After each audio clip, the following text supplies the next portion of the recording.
नमस्कार, आप देख रहे हैं न्यूज 18 इंडिया। मैं हूं आपके साथ प्रीति रघुनंदन। कच्चा चिट्ठा में आज सबसे पहली रिपोर्ट। दुनिया यूक्रेन के युद्ध में उलझी हुई है और दूसरी तरफ चीन के राष्ट्रपति शी जिनपिंग ने भी स्पेशल ऑपरेशन की तैयारी शुरू कर दी है। चीन में इस वक्त एक नया डॉक्यूमेंट बहुत चर्चा में है, क्योंकि इन कागजात पर दस्तखत के बाद लाखों लोगों की जान पर खतरा मंडराने लगा है। कच्चा चिट्ठा में आज हम इसी डॉक्यूमेंट के बारे में बात करेंगे और साथ ही यह भी दिखाएंगे कि पुतिन का एक खूंखार दोस्त जिसने यूक्रेन युद्ध का खुला समर्थन कर दिया है। लेकिन सबसे पहले देखिए शी जिनपिंग इस वक्त कैसे दुनिया के लिए बहुत बड़ा खतरा साबित हो सकते हैं।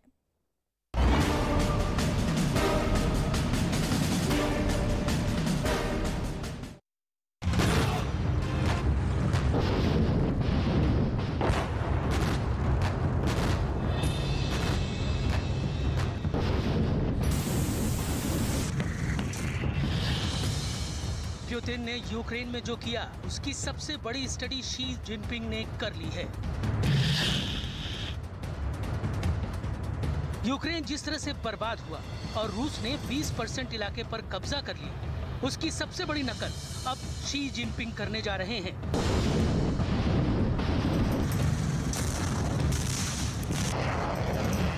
पुतिन को कॉपी करने के चक्कर में जिनपिंग ने एक बहुत बड़ा प्लान बना लिया है, जिससे पूरी दुनिया एक और बहुत बड़े युद्ध की तरफ झोंकी जा सकती है।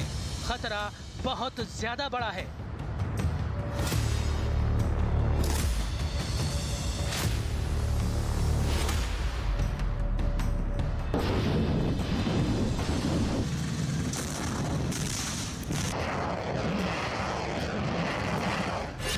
सवाल यह है कि क्या शी जिनपिंग ने ताइवान पर हमले की तैयारी कर ली है?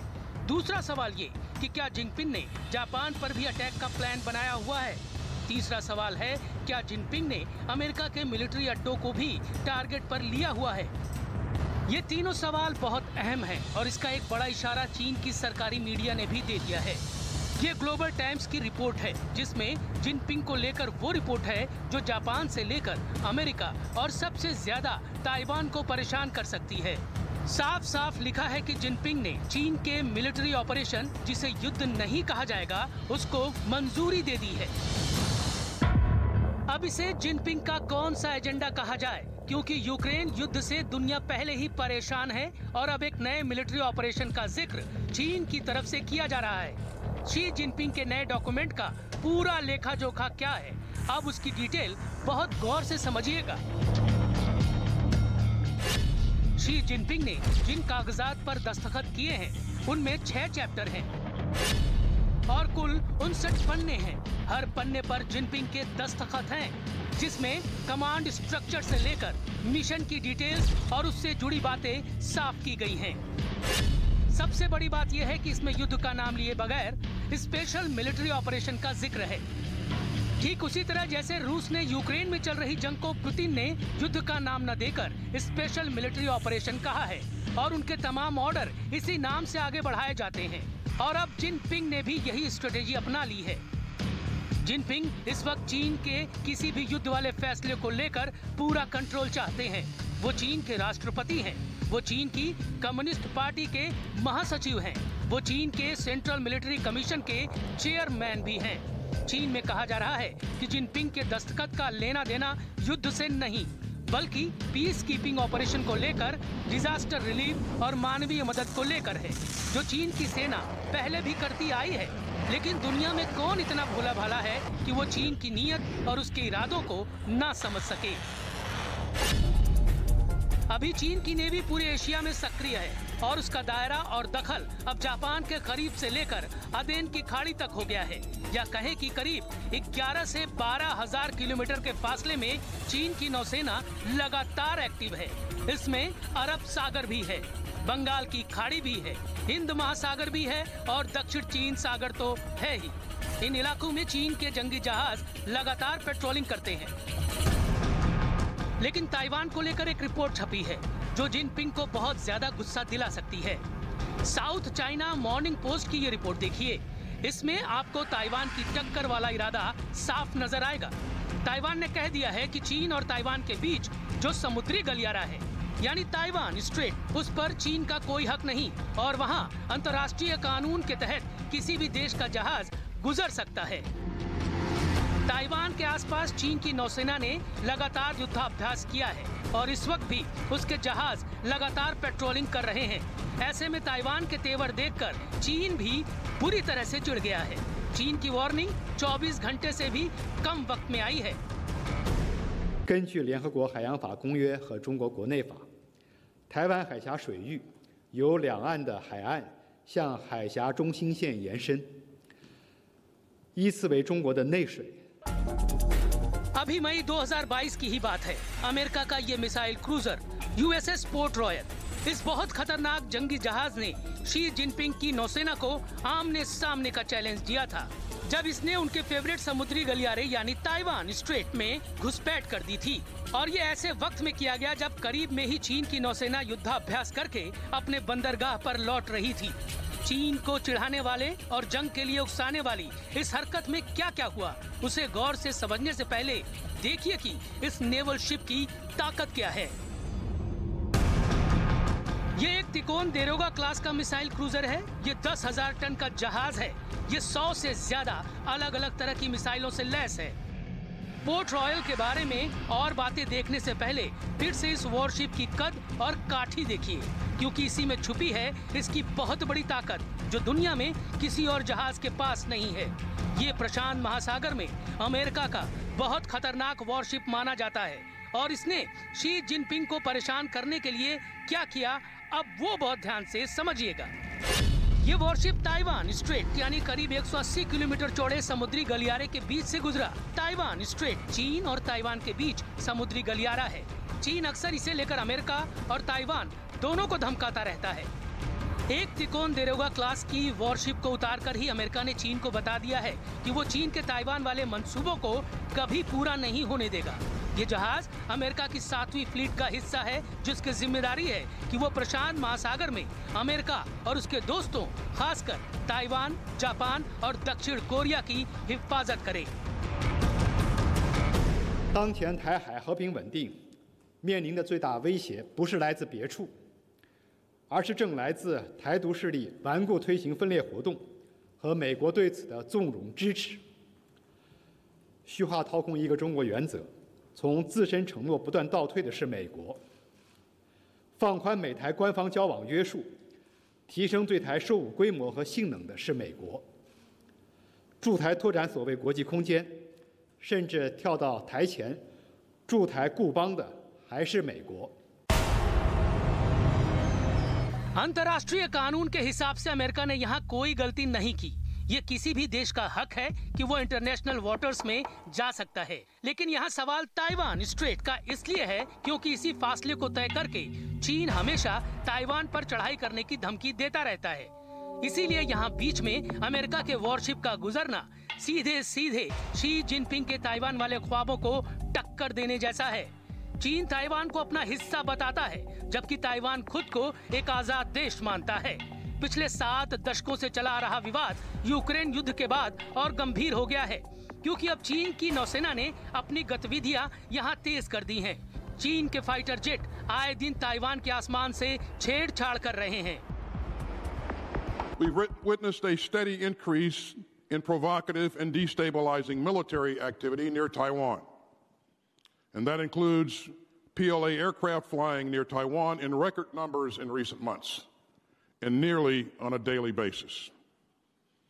And we remain focused on maintaining peace, stability, and the status quo across the Taiwan Strait. But the PRC's moves threaten to undermine security and stability and prosperity in the Indo-Pacific. आक्रामक चीन को लेकर आपने Taiwan के तेवर देख लिए, America का जवाब भी देख लिया। अब देखिए कि चीन अपनी चिढ़ को खत्म करने के लिए इस इलाके में युद्ध भड़काने वाले कौन कौन से कदम उठा रहा है, और इसमें वो पुतिन के यूक्रेन ऑपरेशन से सीखने के साथ साथ रूस के साथ मिलकर क्या क्या भड़काने वाले फैसले ले रहा है। चीन इस इलाके में अकेले जंग लड़ने के लायक पावर नहीं रखता। वो ताइवान को डराता है, क्योंकि ताइवान एक छोटा देश है उसकी नौसेना चीन के हमले को कभी बर्दाश्त नहीं कर पाएगी और शुरुआती दौर में ही ढह जाएगी, क्योंकि चीन इस वक्त एक बहुत तेजी से उभरती हुई नेवी है और ये साइज के मामले में अमेरिका को भी पीछे छोड़ चुकी है। 中国非常不愿意发生这样的内战，但也将坚决粉碎任何台独的图谋。如果有人胆敢把台湾分裂出去，我们一定会不惜一战，不惜代价，一定会打到底。这是中国不二的，把自己的意志强加于人，更不能以多边主义之名行单边霸凌之实，是打着自由开放的旗号，拉帮结伙搞小圈子，绑架裹挟地区国家，针对特定的国家渲染冲突对抗，打压遏制围堵别人。 चीन बड़ी बड़ी धमकी दे रहा है, लेकिन उसकी नौसेना के पास अनुभव नहीं है। अमेरिका से भी बड़ी नौसेना होने के बावजूद उसके पास इतनी हिम्मत नहीं है कि वो चीन से दूर जाकर कोई बड़ी जंग करके दिखाए। इस मामले में चीन भारत से भी गया गुजरा है। यही वजह है कि जिनपिंग ने पुतिन के साथ साठगांठ कर ली है।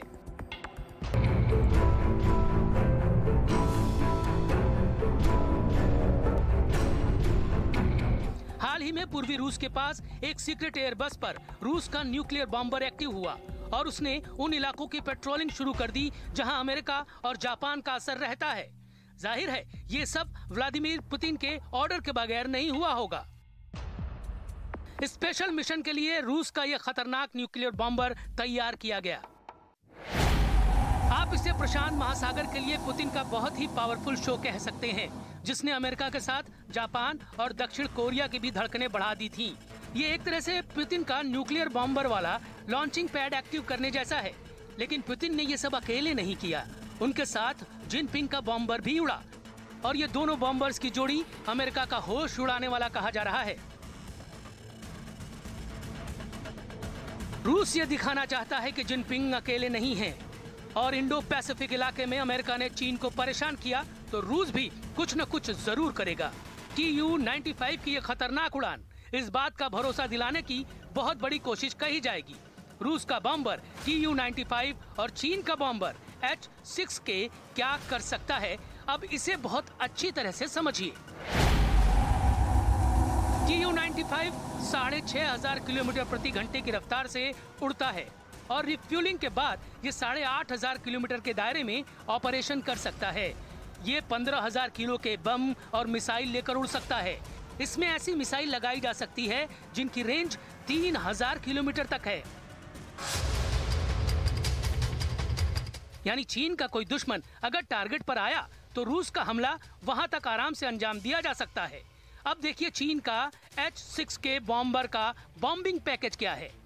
क्यों इस पुराने विमान का नया वर्जन भी डराने में पीछे नहीं है। H-6K बॉम्बर 12,000 किलो वजन के बम या मिसाइल लेकर उड़ सकता है। ये चीन के लॉन्ग रेंज मिशन की सबसे भयानक तस्वीर कही जा सकती है। Tu-95 और H-6K की ज्वाइंट पेट्रोलिंग इस बात का सबूत है कि जिनपिंग ने पुतिन से बहुत कुछ सीखकर उसे अपने वाले वॉरजोन में आजमाना शुरू कर दिया है। जिनपिंग ने रूस के साथ मिलकर अपनी बॉम्बर वाली ये पावर इसलिए दिखाई है क्योंकि वो अमेरिका को बताना चाहता है कि उसका क्वाड वाला खौफ चीन को डराने में काम नहीं आएगा। चीन अमेरिका को खबरदार करना चाहता है कि जो हाल यूक्रेन का रूस ने किया है, कुछ वैसे ही हालात इंडो पैसिफिक क्षेत्र में अमेरिका के दोस्तों के हो सकते हैं। ताइवान के साथ जापान भी अमेरिका के दुश्मनों के टारगेट पर होगा, क्योंकि वही ताइवान और जापान को सबसे ज्यादा हथियार सप्लाई करता है।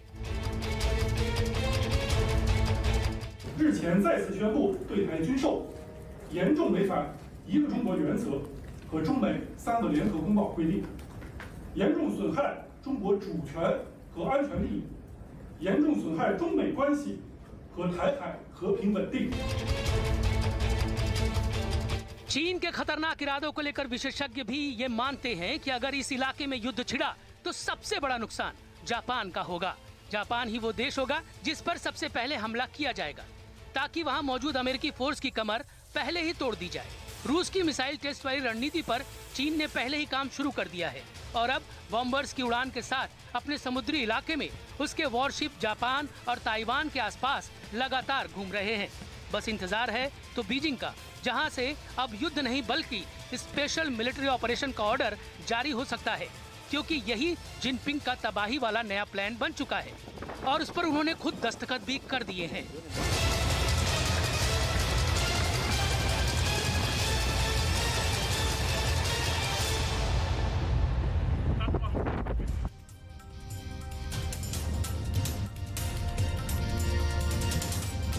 लेकिन मौजूदा खतरा तो यूक्रेन में चल रहा युद्ध ही बना हुआ है। अब डॉनबास इलाके में रूस की सेना तेजी से आगे बढ़ रही है और वहां चल रही जंग को जेलेंस्की ने यूरोप के इतिहास की सबसे हिंसक जंग करार दिया है। जेलेंस्की ने एक बार मदद के लिए यूरोप से गुहार लगाई है, लेकिन पुतिन के लिए बड़ी खबर यह है कि उत्तर कोरिया के supreme leader Kim Jong Un ने एक बड़ा ऐलान करके कहा है कि वो 100% पुतिन के साथ हैं।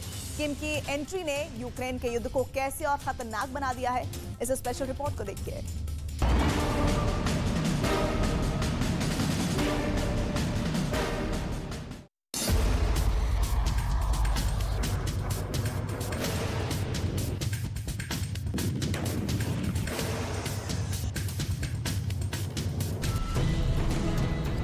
Video number 1।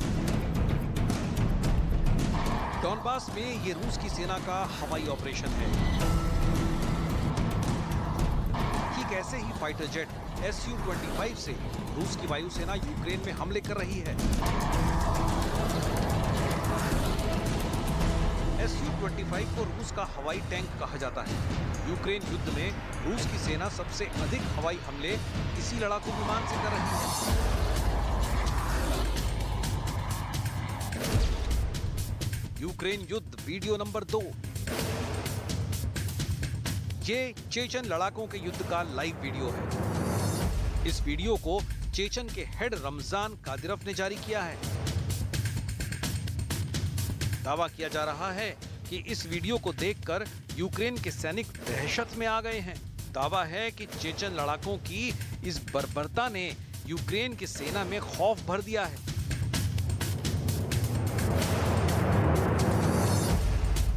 इस वीडियो को चेचन कमांडर रमजान कादिरोव के आधिकारिक चैनल कादिरोव 95 की तरफ से शेयर किया गया है। वीडियो में रमजान कादिरोव के लड़ाके और यूक्रेन का एक घायल सैनिक लेटे हुए दिखाई दे रहे हैं। चेचन लड़ाकों की तरफ से जारी इस वीडियो में दावा किया जा रहा है कि चेचन लड़ाकों के कहर ने यूक्रेन की सेना में इस कदर दहशत पैदा कर दी है कि अब यूक्रेन के सैनिक चेचन लड़ाकों के खिलाफ जंग लड़ने से कतरा रहे हैं। Фамилия? Максимец Антон Анатольевич. Откуда сам? Винницкая область. यूक्रेन के शहरों पर कब्जे की होड़ में रूसी सेना लगातार कोहराम मचा रही है। पुतिन के इशारे पर रूसी सेना और चेचन लड़ाके बर्बरता की हदों को पार कर रहे हैं। आलम ये हो चुका है कि सेवेरोडोनेस्क जैसे शहर में रूस की शैतान ब्रिगेड मरियुपोल जैसी तबाही मचा रही है। लुहांस्क के इस शहर पर रूसी सेना इसलिए कब्जा जमाना चाहती है क्योंकि इस शहर के कब्जे में आते ही डॉनबास पर कंट्रोल का रास्ता भी साफ हो जाएगा। यही वजह है कि रूसी सेना सेवेरोडोनेस्क को श्मशान में तब्दील कर देने पर आमादा है। रूसी सेना की इसी बर्बरता की वजह से यूक्रेन के राष्ट्रपति ने डॉनबास की जंग को यूरोप के इतिहास की सबसे हिंसक जंग करार दिया है। Ціна цієї битви для нас дуже висока. Вона просто страшна. І ми щоденно звертаємо увагу партнерів на те, що тільки достатня кількість сучасної артилерії для України забезпечить нашу перевагу і нарешті кінець російських знущань над українським Донбасом. यूक्रेन युद्ध वीडियो नंबर 4। डॉनबास में रूस बिना रुके रोज हमले कर रहा है। डॉनबास यूक्रेन का इंडस्ट्रियल लैंड है। इस इलाके को कब्जे में लेने के लिए धीमी रफ्तार से ही सही, लेकिन रूस लगातार आगे बढ़ रहा है। अगर रूस डॉनबास को कब्जे में ले लेता है तो इसका मतलब होगा कि यूक्रेन न केवल अपनी अहम जमीन बल्कि अपने सबसे सक्षम सैनिकों का एक बड़ा हिस्सा भी खो देगा। रूस के इन हमलों की इनसाइड स्टोरी है। रणनीति ये है कि अगर डॉनबास पर रूस का अधिकार हो जाता है तो उसके लिए यूक्रेन के और इलाकों पर कब्जा करने की राह भी खुलेगी और वो यूक्रेन के आगे कई तरह की शर्तें भी रख सकता है। यूक्रेन युद्ध वीडियो नंबर 5। यूक्रेन सेना ने रूस के दौड़ते हुए टैंक को निशाना बनाकर तबाह करने का वीडियो जारी किया है। यूक्रेन की सेना डॉनबास को किसी भी कीमत पर रूस के हाथों में जाने से रोकने में लगी है, क्योंकि अगर डॉनबास में रूस को हार का सामना करना पड़ा तो यूक्रेन को जवाबी कार्रवाई का मौका मिल जाएगा, जो पुतिन के इनर सर्कल में उथल-पुथल की वजह बन सकता है। Ми маємо справу з абсолютним злом, і ми не маємо іншого вибору, аніж йти далі, звільняти всю нашу територію, вибивати окупантів з усіх наших областей. І хоча зараз ширина нашого фронту вже понад 2500 кілометрів, відчувається, що стратегічна ініціатива. यूक्रेन युद्ध वीडियो नंबर 6। ये वीडियो न्यूज 18 इंडिया के वर्ल्ड एक्सक्लूसिव रिपोर्ट का है। न्यूज 18 इंडिया के कैमरे में कैद हुए इस वीडियो में यूक्रेन में केमिकल हथियारों के इस्तेमाल के साक्षात सबूत हैं। यूक्रेन की राजधानी कीव से करीब 140 किलोमीटर दूर जतोमर इलाका, जिसकी जमीन पड़ोसी देश बेलारूस के बॉर्डर से लगती है।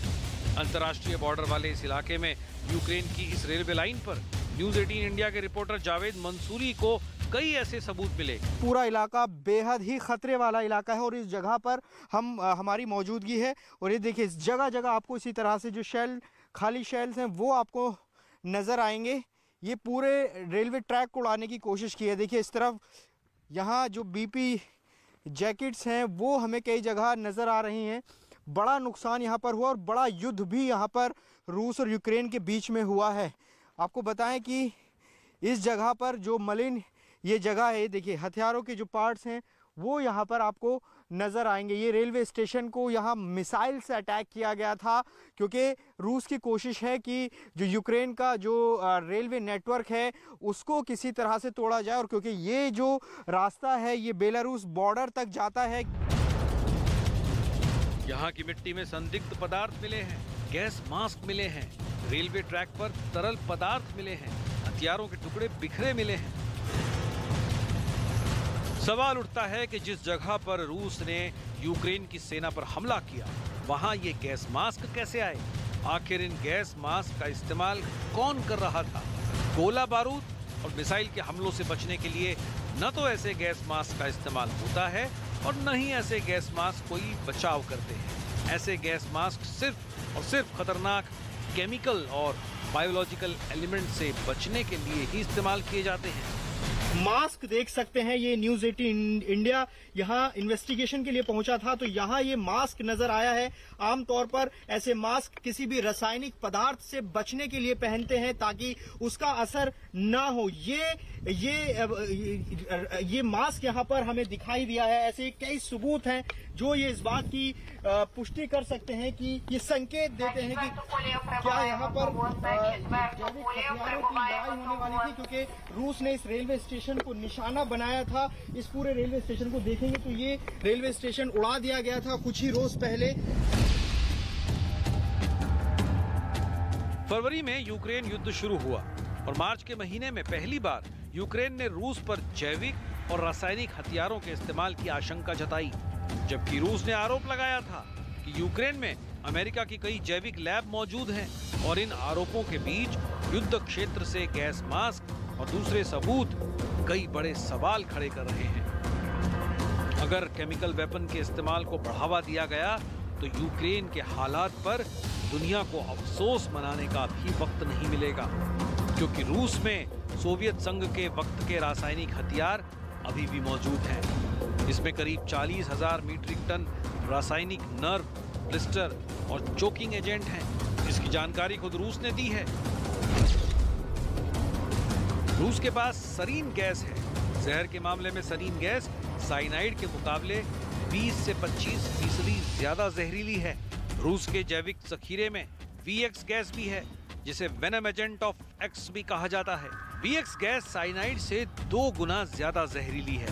रूस ने नोविचोक का भी जहरीला जखीरा जमा कर रखा है। नोविचोक गैस साइनाइड से 5 से 8 गुना ज्यादा जानलेवा है।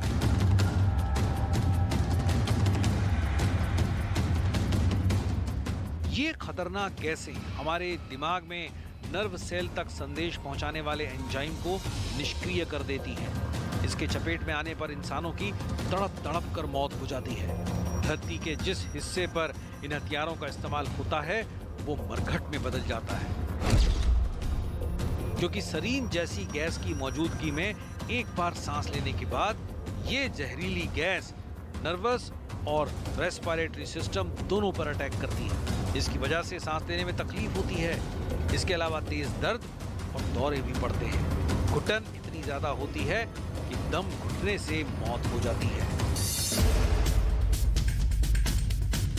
ऐसे में जतोमर में जैविक हथियारों के इस्तेमाल के सबूतों का मिलना बहुत बड़ी तबाही का इशारा है। लेकिन रूस के हमदर्द उत्तर कोरिया के किम जोंग उन पुतिन के पक्ष में उतर गए हैं। उत्तर कोरिया की आधिकारिक कोरियन सेंट्रल न्यूज एजेंसी ने किम के हवाले से कहा, रूसी लोगों ने सभी प्रकार की चुनौतियों और कठिनाइयों का सामना करते हुए अपने देश की गरिमा और सुरक्षा की रक्षा में बड़ी सफलता हासिल की है।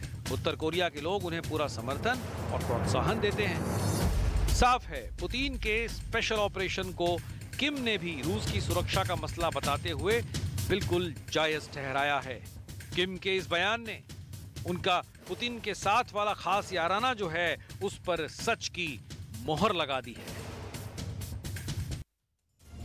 दरअसल पुतिन का खतरा भी आपने देख लिया और उसका खूंखार साथी भी आपने देखा, लेकिन यूक्रेन में व्लादिमीर पुतिन का सबसे बड़ा डर बम और धमाकों को लेकर नहीं बल्कि कुछ और होने जा रहा है। यूक्रेन में चल रहे युद्ध का कल 112वां दिन होगा और तब एक नया बवंडर आ सकता है जिसका खमियाजा पूरी दुनिया को भुगतना पड़ सकता है और इससे भारत भी अछूता नहीं रहेगा। इस रिपोर्ट को आप देखेंगे तो आपको पता चलेगा कि ज़ेलेंस्की के जानी दुश्मन इस वक्त यूक्रेन के साथ पूरी दुनिया को किस तूफान में धकेलने की प्लानिंग कर रहे हैं।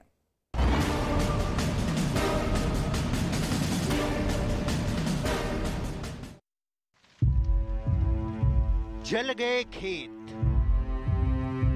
जल गई जमीन है, जल गए घर बार, जल गए अरमान हैं।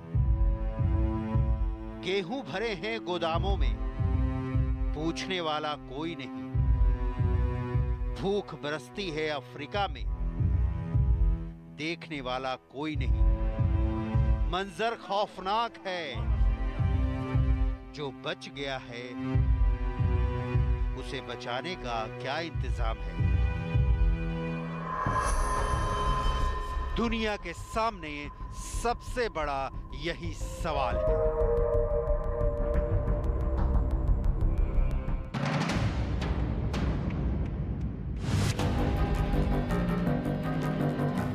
दुनिया की थाली में 100 में से 9 रोटियां यूक्रेन के इन्हीं खेतों से आती है। दुनिया जमीन के इस टुकड़े को रोटी का कटोरा कहती है, लेकिन युद्ध ने इस कटोरे पर कटार चला दिया है।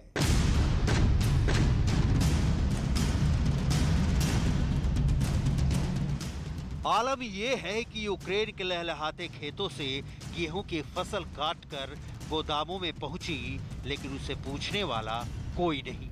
जो फसल खड़ी रह गई वो रूस के गोलों से खेत में जलकर खाक हो गई। और आगे का दृश्य है कि मौसम बीता जा रहा है, युद्ध ना फसल बोने दे रहा ना सींचने। कहने का गरज ये कि दुनिया भुखमरी के मुहाने पर पहुंच गई है। यूक्रेन पर रूसी हमले का असर सिर्फ आम यूक्रेनी जनता पर नहीं बल्कि अब पूरे विश्व की जनता के पेट पर पड़ने लगा है। ऐसे में सवाल है कि रूस यूक्रेन युद्ध की वजह से दुनिया खाद्य संकट का सामना कैसे कर रही है। यूएन और विश्व व्यापार संगठन ने रूस यूक्रेन युद्ध के कारण पैदा हुए खाद्य संकट पर क्या कहा है। और सबसे बड़ा सवाल ये कि आखिर यूक्रेन रूस पर अनाज चुराने का आरोप क्यों लगा रहा है। इन सवालों का जवाब यूक्रेन के खेतों में छुपा है, जिसमें बारूद, बम और गोले बरस रहे हैं। पूरी दुनिया अवाक है। रूस यूक्रेन युद्ध ने दुनिया को भुखमरी के जिस चौराहे पर खड़ा करने का नक्शा खींचा है वो इतना भयावह है कि अभी से विश्व व्यापार संगठन चेतावनी दे रहा है कि अगर कदम नहीं उठाए गए तो यूक्रेन युद्ध से शुरू हुआ खाद्य संकट सालों तक बना रह सकता है। संयुक्त राष्ट्र रिपोर्ट में चेतावनी दी जा रही कि 2023 में खाद्य संकट को रोकने के लिए समय कम है।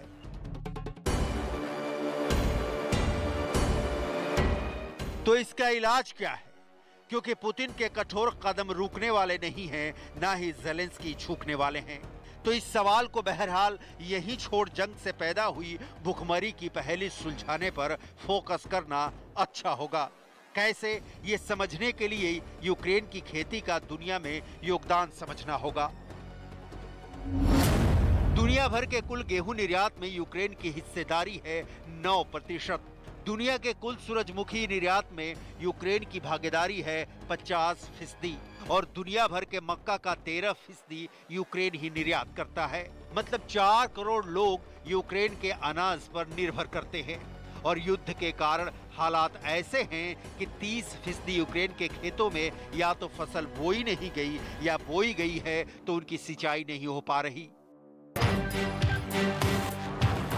जबकि सबसे बड़ी सच्चाई है कि गेहूं और मक्का दोनों ही दुनिया की एक बड़ी आबादी के लिए स्टेपल फूड या प्रमुख भोजन हैं। यूक्रेन के गोदामों में गेहूं भरा पड़ा है लेकिन निर्यात नहीं हो पा रहा। किसान दुखी है, जंग ने उसे तबाह कर दिया है। Вона лежить по складах, багато складів уже постраждало від обстрілів. Ми свій, бачили, криша вся кольорова, осколками побита. Питаємося її сохранити, накриваємо зерно, щоб, не дай Бог, нічого туди не попало.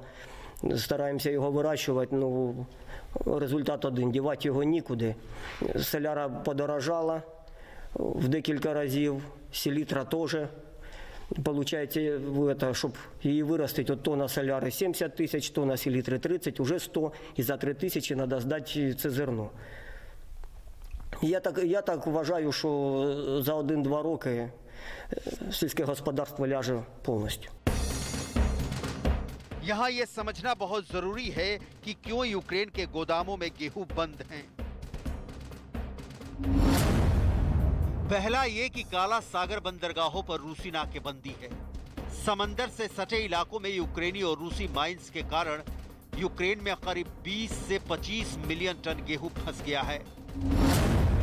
दूसरी ओर यूक्रेन के राष्ट्रपति ज़ेलेंस्की रूस पर आरोप लगा रहे हैं कि रूस के सैनिक जानबूझकर फसलों को निशाना बनाकर उन्हें जलाने के लिए गोले दाग रहे हैं। तीसरी बात जो अमेरिका की ओर से कही जा रही कि रूस यूक्रेन का गेहूं चुराकर उसे जरूरत वाले अफ्रीकी देशों को सप्लाई कर रहा है। रूस अगर यूक्रेन का गेहूं चोरी कर उसे बेच रहा है तो शायद जंग के दौरान ऐसा पहली बार नहीं होगा। हमला करने वाले देश जंग के दौरान दूसरे देशों के आर्थिक संसाधनों का इस्तेमाल करते ही हैं। लेकिन इससे ज्यादा गंभीर सवाल आज का नहीं बल्कि कल का है। तब शायद युद्ध से यूक्रेन उबर चुका होगा, लेकिन तब क्या सेकंड के 100वें हिस्से में खेतों को जला देने वाला बारूद 100 घंटों में भी खेत में फसल खड़ी कर सकता है? और इधर युद्ध की वजह से पिछले साल की तुलना में गेहूं की कीमतों में 59% की वृद्धि हुई है। सूरजमुखी के तेल में 30% की वृद्धि हुई है, जबकि मक्का की कीमतों में 23% की वृद्धि हुई है। मतलब दाम बढ़ रहे हैं। विकासशील देश और गरीब देश ये कीमत शायद ही चुका पाएं। नतीजा होगा जिसकी आशंका जताई जा रही है भुखमरी। यूक्रेन ग्रेन एसोसिएशन के प्रमुख मायकोला गोरवाको ने चेतावनी दी है,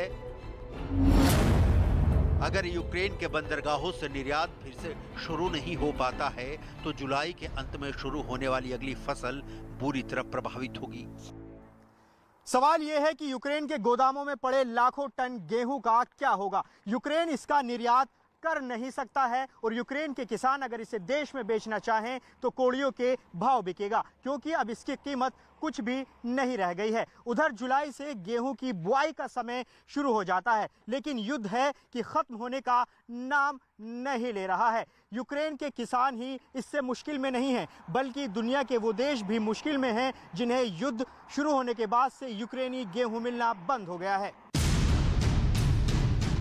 24 फरवरी को हमले की शुरुआत के वक्त पुतिन ने खुल्लम खुल्ला ऐलान किया था कि ये स्पेशल मिलिट्री ऑपरेशन है, फुल फ्लेज्ड वॉर नहीं। शुरुआती दौर में ऐसा ही लगा, लेकिन यूक्रेन की फौज ने जिस तरह से रूस की सेना को जवाब देना शुरू किया, रूस की युद्ध नीति बदलती गई। उनके मिसाइल हर उस जगह गिरे जहां रूस की सेना को यूक्रेन की अहमियत होने का अंदेशा था। इस चक्कर में कई बार आम जनता के आशियाने भी उजड़े और खेतों में खड़ी फसल तबाह भी हुई, क्योंकि रूसी टैंकों को गुजरने के लिए रास्ता चाहिए था और मुख्य मार्ग पर यूक्रेन की सेना ने माइंस बिछा रखी थी। लिहाजा फसलों के बीच से आर्टिलरी व्हीकल्स गुजरी और अपने पीछे छोड़ गई बर्बादी। ज़ेलेंस्की रूस पर बड़े बड़े आरोप लगाते हैं, जिनमें से एक ये है कि रूस की फौज उसके खेतों को जानबूझकर जला रही है। इस बात की तस्दीक तो नहीं की जा सकती, लेकिन ये बात सच है कि यूक्रेन और रूस की मिसाइलों और गोलों ने यूक्रेन की बहुत उर्वर जमीन को बारूद से पाट दिया है। कई खेतों में बड़े बड़े गड्ढे मिलना आम बात है। किसान डरे हुए हैं कि खेतों में उतरे तो कहीं माइंस उनका इंतजार ना कर रहा हो। रूस ने यूक्रेन को हर तरह से सिर्फ और सिर्फ नुकसान पहुंचाया है, और ऐसा ही चलता रहा तो यूक्रेन में एग्रीकल्चर पूरी तरह बर्बाद हो जाएगा। असल में दृश्य इससे भी भयावह है। सिर्फ कृषि ही नहीं, आज की तारीख में जंग बंद भी हो जाए तो यूक्रेन के तबाह हुए इंफ्रास्ट्रक्चर को उबरने में काफी वक्त लगेगा, क्योंकि उसका सबसे बड़ा स्टील प्लांट तबाह हो चुका है। डॉनबास का पूरा कोल फील्ड रूस के हिस्से में जाता दिख रहा है। ओदेसा से लेकर मारियोपोल तक बड़े बंदरगाह पर रूस कब्जा कर चुका है। ये तस्वीर देखिए, मारियोपोल के एंट्री द्वार पर रूस का झंडा लहरा रहा है।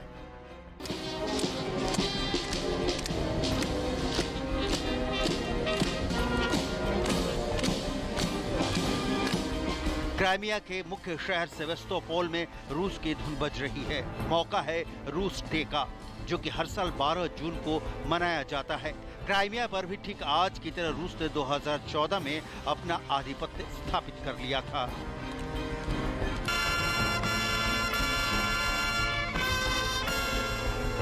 ये डोनेट्स्क की तस्वीर है। यहाँ भी रूस डे के मौके पर धुन लहरा रही है। परेड हो रहा है, क्योंकि डोनेट्स्क और लुहांस्क जैसे इलाकों में रूस का पूरी तरह कब्जा भले ना हो, यहाँ पिछले 10 सालों से भी ज्यादा से रूस यूक्रेन के खिलाफ लड़ रहे अलगाववादियों को समर्थन देता आ रहा है। क्षेत्रों के आधार पर रूस यूक्रेन में बहुत आगे निकल चुका है, और वो चाहे सड़क हो, रेलवे नेटवर्क हो, समुद्री मार्ग हो, सब जगह रूस हावी है।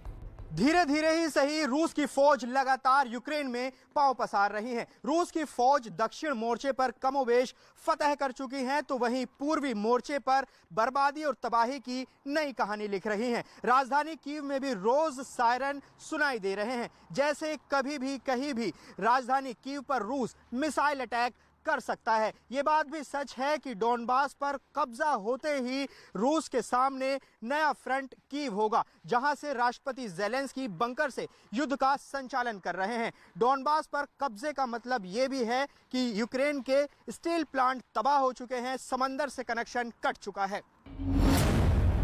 रूस की ओर से कहा जा रहा है कि उसने यूक्रेन के अब तक 201 हवाई जहाज, 130 helicopters, 1188 unmanned aerial vehicles, 338 anti aircraft missile system, 3514 tank, 508 multiple rocket launcher system, 1870 artillery और मोर्टार्स, 3570 स्पेशल मिलिट्री वाहन,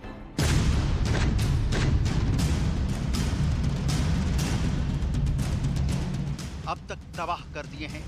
जरा सोचिए, यूक्रेन के पास अब कितना बचा होगा और कब तक बचेगा। घिर चुके यूक्रेन के पास विकल्प भी शायद ही बचा है। लिहाजा दुनिया की हर नजर पुतिन पर है कि युद्ध लड़ें, लेकिन यूक्रेन की आम जनता को नुकसान से बचाकर, गोदामों में भरे गेहूं को बचाकर, क्योंकि जंग इंसानियत के नाम पर बर्बादी के लिए नहीं, नई रचना के लिए लड़ी जा रही है, जैसा पुतिन खुद कहते हैं।